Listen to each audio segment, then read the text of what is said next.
Hello, everybody. I'm Elliot Shaw, joined by the FCS Senior Editor for Stats, Craig Haley, to talk some FCS college football. Now, we got the first week approaching real soon, just starting this coming weekend, and a lot going on in the FCS, a lot of FCS FBS matchups, which also can be pretty exciting because, 2013, we had 16 FCS teams beat FBS teams.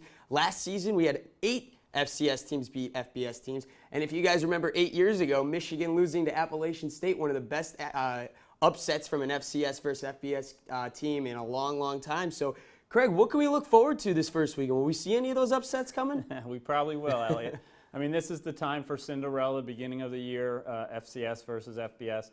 There are 49 games with those matchups this weekend, 11 of them involving teams in the Stats FCS top 25. So there's going to be some. They happen throughout the season.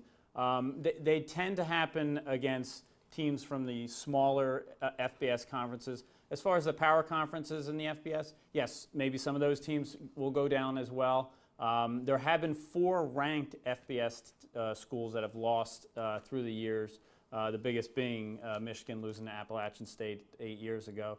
Virginia Tech lost to James Madison in 2010. It does happen, but there will be some. It just may not always be the top-tier ranked FBS teams that go down. And now this is a time for, these FCS coaches to kind of shine, some players that you may not know to maybe, make a name for themselves. Now, what matchups can we really look forward to?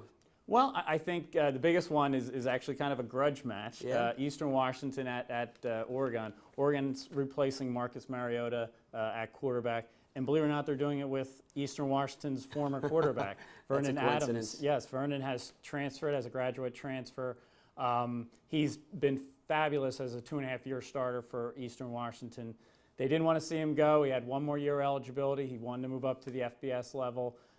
It's going to take place in Eugene. Very hard for Eastern Washington to win, but it's an intriguing matchup.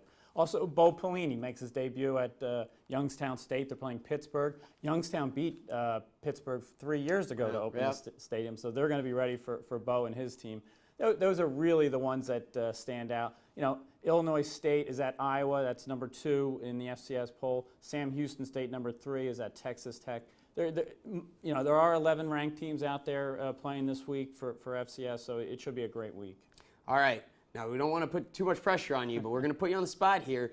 Give us an upset alert here. What is one that you could potentially see happen? Well, I'll say Villanova, number 4 nationally. They're at UConn. I think UConn's vulnerable. They've played CAA teams through the years. They lost to Towson 2 years ago. Had a hard time beating Stony Brook last year. Villanova is a CAA team with a lot of experience. Obviously, John Robertson leading the way at quarterback. Andy Talley, he's very cautiously optimistic here. He knows he has a good team. If they get a run game going, I think they can control the clock. I think that's an upset to watch this week. Okay. Well, I think Howie Long would be proud of his alumni if that happened. I was alma mater if that could happen. So, again, thanks for watching us. For more stats and anything to do with FCS, make sure you check out the website fcs.football and give us a follow on Twitter at FCS_stats. And also give Craig Haley a follow. Or, he'll definitely keep you updated throughout the weeks and the games and everything. At Craig Haley, that's his Twitter. And for me, I'm Elliot Shaw. Thank you so much for watching, and enjoy the first week of the season.